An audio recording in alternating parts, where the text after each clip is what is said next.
공인회계사 경제원론 풀어보겠습니다. 1번 정보의 비대칭성으로 인해 시장에 저품질 상품은 많아지는 반면 고품질 상품이 적어지는 현상을 가리키는 용어는 정보의 비대칭성으로 인해서 시장 실패가 일어나는 현상을 설명하는 용어를 묻는 문제입니다. 레몬마켓에 대한 문제죠. 중고차 시장으로 얘가 많이 나오는데, 그래서 이제 고품질 상품이 시장에서 퇴출되고 시장에는 저품질 상품만 많아지는 것이죠. 이 정보의 비대칭성에 의해서 두 가지 현상이 나타나게 되는데, 하나는 감추어진 특성이 문제가 되는 그 역선택의 경우고, 두 번째는 감추어진 행동이 문제가 되는 도덕적 해이가 발생하는 문제가 되겠습니다. 그래서 역선택 같은 경우에는 정보가 비대칭적으로 분포된 상황에서 정보를 갖지 못한 측의 입장에서 볼 때 바람직하지 못한 상대방과 거래를 할 가능성이 높아지는 현상을 우리는 역선택이라고 하고, 지금 이 문제에서 상품을 사려는 소비자 입장에서 상품의 품질에 대한 정보를 갖지 못했기 때문에 사실은 고품질 상품을 사고 싶은 사람들이 시장에 저품질 상품만 남게 돼서 바람직하지 못한 상품을 사게 되는 현상이 발생하게 됩니다. 그래서 이 문제 같은 경우에는 5번이 답이 됩니다.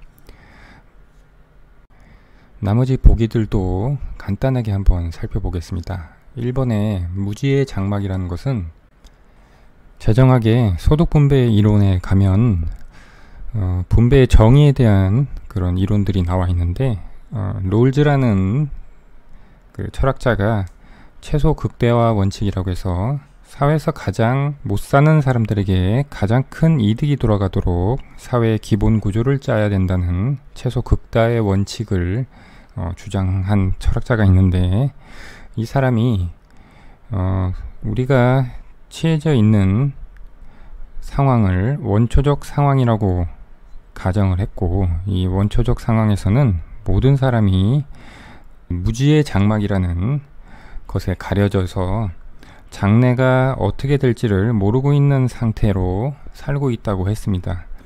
이 상황에서 사람들이 앞으로 이 사회가 어떤 기본 질서를 갖게 될 것인지에 대해서 합의를 이루게 되는데, 무지의 장막으로 인해서 자신의 미래를 내다볼 수 없기 때문에 이 사회 질서를 선택하는 과정에 불편부당하고 공정한 태도로 임하게 된다는 것이 롤즈의 생각이었습니다. 그래서 이 무지의 장막은 최소 극대화의 원칙이 도출되는 그 출발점이 되는 개념입니다. 그 다음 2번 재수의 딜레마, 용의자의 딜레마라고도 하는데요. 이것은 게임이론에서 나오는 개념이죠.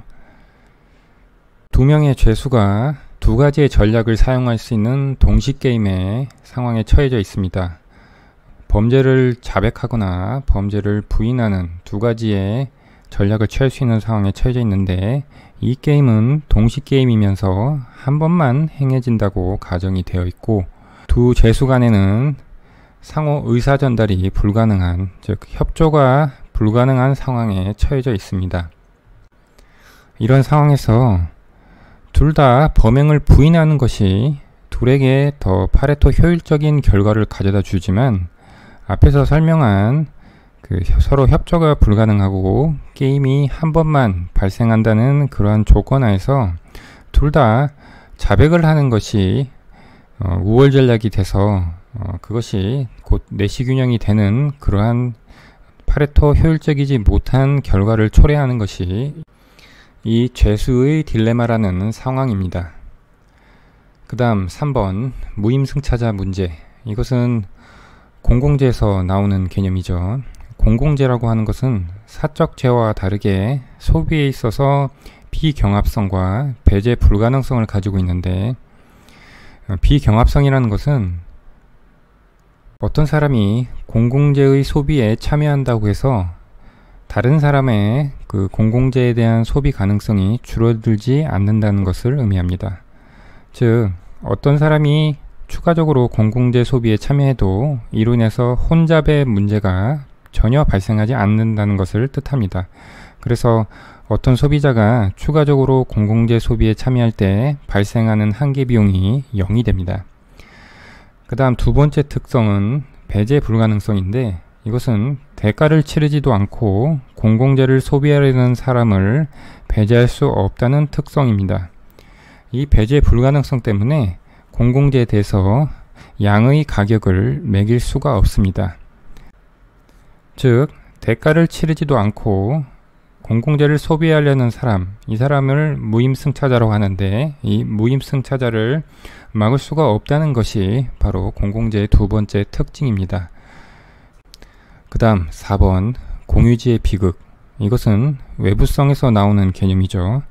외부성이라는 것은 어떤 행위가 제3자에게 의도하지 않은 혜택이나 손해를 가져다 주면서 이에 대한 대가를 받지도 지불하지도 않을 때 외부성이 발생했다고 하는데, 즉 시장의 테두리 밖에서 일어나고 있다는 것이 바로 이 외부성의 특징입니다. 이 공유지 같은 경우에는 혼잡이 발생할 수 있는 재화로서 개별 사람들 입장에서 소유권이 명확하게 규정되어 있지 않는 어떤 공동의 이런 땅에 자기의 소비가 다른 사람의 소비 가능성을 줄인다는 것을 인지하지 않고 소비를 하게 됩니다. 그래서 그 자신의 행위가 다른 사람에게 돌아가는 소비 가능성을 줄여버리는, 즉 의도하지 않은 손해를 가져다 주기 때문에 외부성이 발생하게 되고, 그래서 이 아까운 자원이 낭비된다는 그런 개념입니다. 자, 그래서 1번부터 5번까지 개념들을 간략히 알아봤고요. 답은 쉽게 여러분들이 고를 수 있었을 겁니다.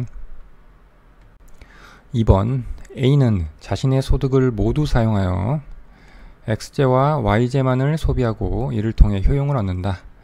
X제 가격은 10, Y제 가격은 4이다. A는 소득이 100일 때 X제 6개와 Y제 10개를 소비하고, 소득이 130일 때 X제 7개와 Y제 15개를 소비했다. A의 수요에 대한 설명 중 옳은 것을 모두 고르면. 문제에서 주어진 조건을 보면 X제 가격과 Y제 가격은 주어졌고 변함이 없죠. 그런데 변한 것은 A의 소득만 100에서 130으로 변했고, 각각의 소득에서 소비하는 X제와 Y제 소비량이 나와 있습니다. 그리고 이 박스를 보면 열등제, 정상제, 사치제, 필수제, 그리고 소득을 어떤 축에 두었을 때 엥겔 곡선의 기울기, 그 다음에 소득 확장 경로, 전부 다 소득과 관련한 개념들로 구성되어 있는 것을 알 수 있습니다. 그래서 이 문제는 이 소득이 변했을 때 소비자의 선택이 어떻게 변하는지, 그리고 그 선택에 따라서 각 재화의 성격이 무엇인지를 종합적으로 묻는 문제입니다. 먼저 가부터 보겠습니다. X제는 열등제이고 Y제는 정상제이다. 열등제, 정상제도 마찬가지지만 여기 나에 있는 사치제, 필수제도 전부 판정하는 그 지표가 있죠. 바로 수요의 소득 탄력성인데, 수요의 소득 탄력성을 우리는 소득 수준에 생긴 작은 변화에 대해서 수요가 얼마나 민감하게 반응하는가를 나타내는 개념으로 정의할 수 있습니다. 그래서 우리가 수요의 소득 탄력성을 입실론 M이라고 하면, 물론 M은 소득이고 Q는 수요량입니다. 소득의 변화율분의 수요량의 변화율로 나타낼 수 있고, 이것은 M분의 델타 M분의 Q분의 델타 Q 또는 델타 M분의 델타 Q 곱하기 Q분의 M으로 나타낼 수 있습니다. 지금 여기서 문제에서 주어진 조건을 가지고 X제와 Y제의 수요의 소득 탄력성을 구해 보겠습니다. X제부터 구해 보겠습니다. 입실론 M의 이건 X제. 먼저 소득의 변화율을 보면 최초 100에서 130으로 증가했죠. 그러면 증가분이 30이고 100이죠. 그리고 X제의 수요량은 최초 수요량이 6개였는데 그것이 7로 변했으니까 변화량은 1이 되고 최초는 6이 되죠. 이것은 180분의 100이 되니까 얘는 9분의 5가 되네요. 그 다음 y제의 수요의 소득 탄력성을 구하면 마찬가지 방식으로 이 소득은 변화율이 마찬가지고 10개에서 15개로 늘었으니까 변화분은 5고 최초는 10이죠. 이것을 정리하면 300분의 500이 돼서 이것은 3분의 5가 되죠. 보기 가를 보면 x제는 열등제이고 y제는 정상제이다. 수요의 소득 탄력성이 0보다 작으면 열등제이고 0보다 크면 정상제이죠. 그런데 이 x제와 y제의 수요의 소득 탄력성을 보면 둘 다 0보다 크죠. 그러니까 여기 y제는 정상제는 맞는데 x제는 열등제가 틀린 보기가 되겠습니다. x제도 정상제가 되고요. 그 다음 x제는 사치제이고 y제는 필수제이다. 자, 사치제와 필수제 모두 정상제에 속하는데 즉 수요의 소득 탄력성이 0보다 큰 제와인데 그 수요의 소득 탄력성이 1보다 크면 사치제고 0과 1 사이에 있으면 필수제가 되죠.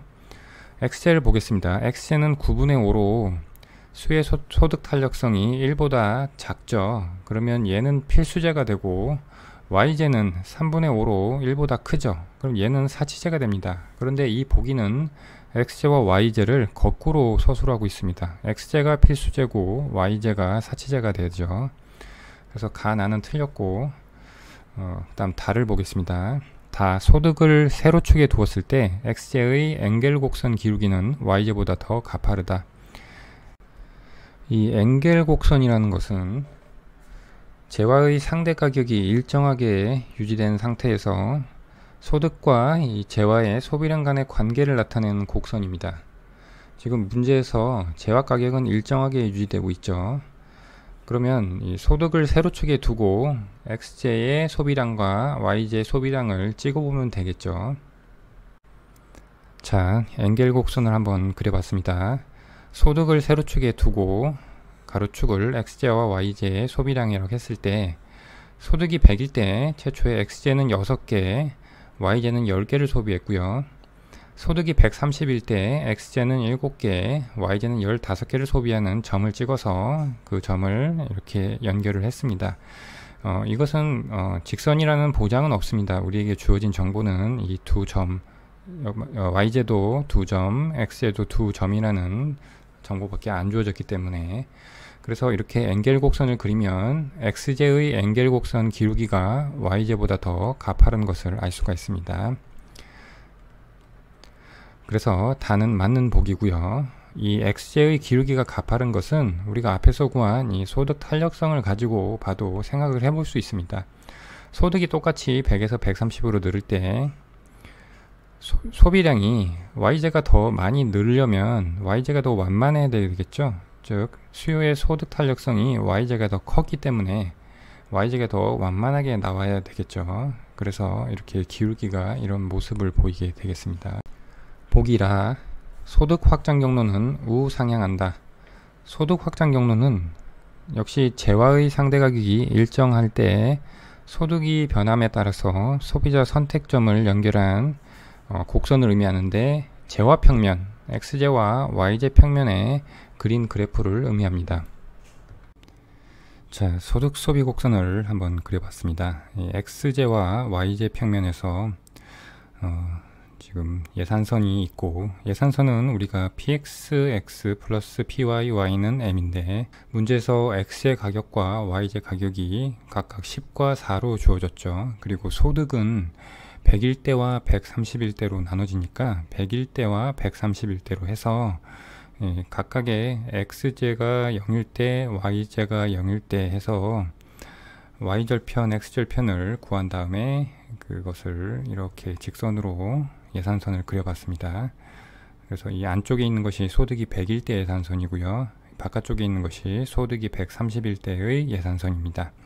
그리고 이 예산선의 이 소비점이 100일 때는 6과 10이고 130일 때는 7과 15로 이렇게 점이 찍어져 있죠. 그래서 여기를 이제 원점에서 출발한 ICC 곡선이 이 두 점을 통과해서 우상향하는 모습을 가지게 됩니다.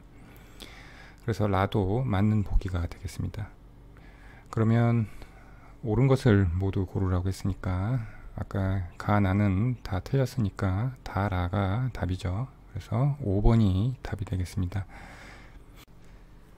이 소득 소비 곡선도 보면 기울기가 1보다 가파르게 올라가고 있죠. 그 이야기는 소득이 증가했을 때 X제 소비량보다 Y제 소비량이 더 많이 증가한다는 것을 나타내고 있고요. 이것은 아까 수요의 소득 탄력성을 봤을 때 Y제가 더 컸죠. 사치제로 더 컸기 때문에 이 ICC 커브가 1보다 가파른 기울기로 이렇게 우상향한다는 것을 확인을 할 수가 있습니다.